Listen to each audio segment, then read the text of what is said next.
কখনো ছাত্রলীগ, কখনো ছাত্র শিবির, আবার কখনো এনসিপির নেতা।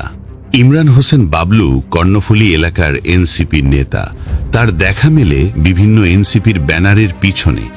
কিন্তু সে কি আসলেই নেতা, নাকি এনসিপির নামধারী একজন স্বৈরাচারের এজেন্ট? চট্টগ্রামের আনোয়ারা ও কর্ণফুলী এলাকার বাসিন্দা ইমরান হোসেন বাবলু। তার পিতার নাম রেজাউল করিম। এলাকায় খবর নিয়ে দেখা যায় রেজাউল করিম এক সময়কার কুখ্যাত ডাকাত দলের সর্দার।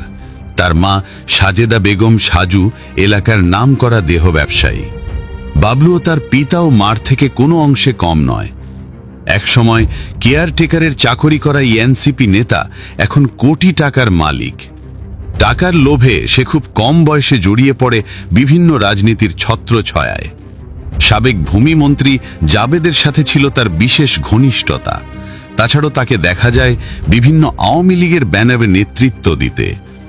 কখনো ছাত্রলীগ, কখনো ছাত্র শিবির, আবার কখনো কখনো এনসিপি নেতা পরিচয়ের আড়ালে বাবলু গড়ে তুলেছেন এক অন্ধকার রাজনীতি জগৎ।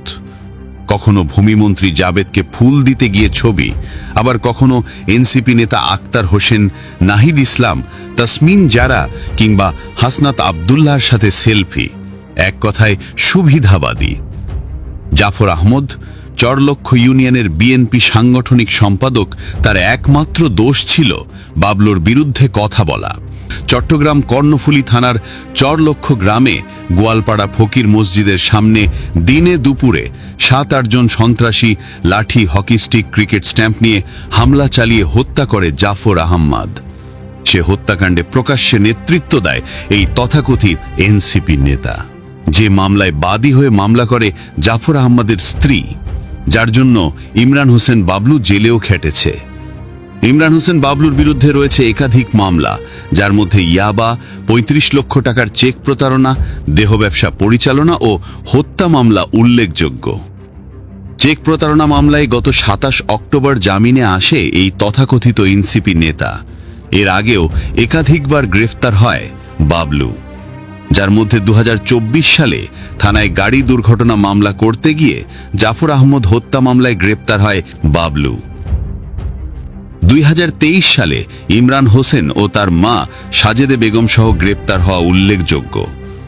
বর্তমানে বাবলুর বেপরোয়া চলাফেরা ও চাঁদাবাজি, দখলবাজি ও প্রতারণামূলক কর্মকাণ্ডে অতিষ্ঠিত হয়ে উঠেছে কর্ণফুলী এলাকার মানুষের জনজীবন।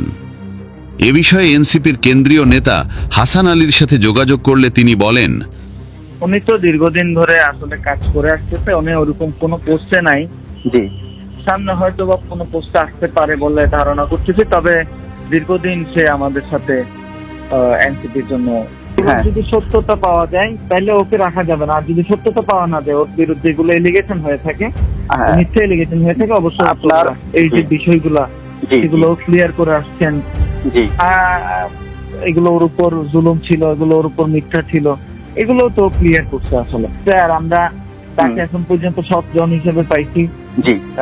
তারপরে আরো বড় বিষয় হচ্ছে যে এগুলোর বিরুদ্ধে সে নিজেও অনেকগুলো স্টেটমেন্ট দিচ্ছে, তার ফেসবুক আইডিতে পাওয়া যায়। আমাদেরকে সরাসরি অনেক কথা বলছে। এইগুলোর ভিত্তিতে আমরা মানুষ তো সেটার ব্যাপারে আমাদের আলাদা সেল আছে, সেল ডিসিশন দিতে যে এটা রাখা যাবে কি যাবে না, ওনাকে কি করা যাবে না।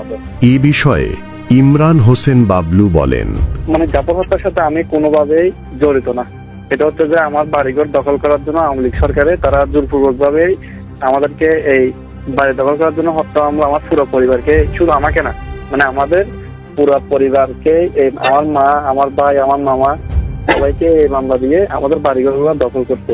এই মারামারির সাথে আমরা কোনোভাবে সম্পৃক্ত না, আর আমি জানতামও না ওই দিন যে মারামারি হয়েছে। আর একটা বিষয় হচ্ছে চেক মামলা করছে, তাও আমি জানি না, সেটা তো জানি না যে কোর্টে রেকর্ড আছে মামলা।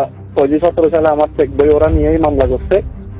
এর পরবর্তী একতরফা রায় হওয়ার পরে তারপরে আমি গ্রেপ্তার হই। তারপর জানতে পারি যে আমি আমার বিরুদ্ধে একটা চেকের মামলা সাজা হয়েছে 70 লক্ষ টাকা। শুধু একটা না, ওরা ওই 5টা মামলা করছে।